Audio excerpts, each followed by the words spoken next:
एक राज सत्ता का जो संरचना है वो होता है जिसमें पार्लियामेंट होता है, जिसमें मिनिस्टर होते हैं, जिसमें सरकारी कार्यालय है। ये सब सत्ता के केंद्र हैं जो सत्ता द्वारा रचित होता है, संस्था की जो संरचना है। दूसरा आंदोलन की सत्ता आंदोलन होता है।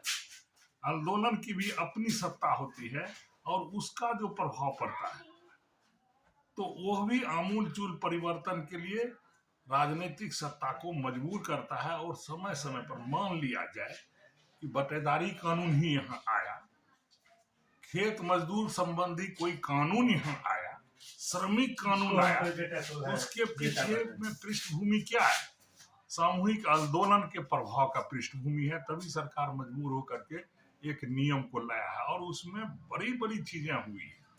आजादी के पहले भी, जब आजादी के दौर में वामपंथी लड़ रहे थे तो आजादी मिली है, चाहे उसका जो है सत्ता के ऊपर कब्ज हो या नहीं हो, उसका प्रभाव या सत्ता में रहे या नहीं रहे, लेकिन उसकी शहादत ने यहाँ के आजादी को तो लाने में मददगार साबित हुआ है। तो यह एक ढंग का प्रभाव है, बिना सत्ता में रहे भी एक ढंग की उपलब्धि है।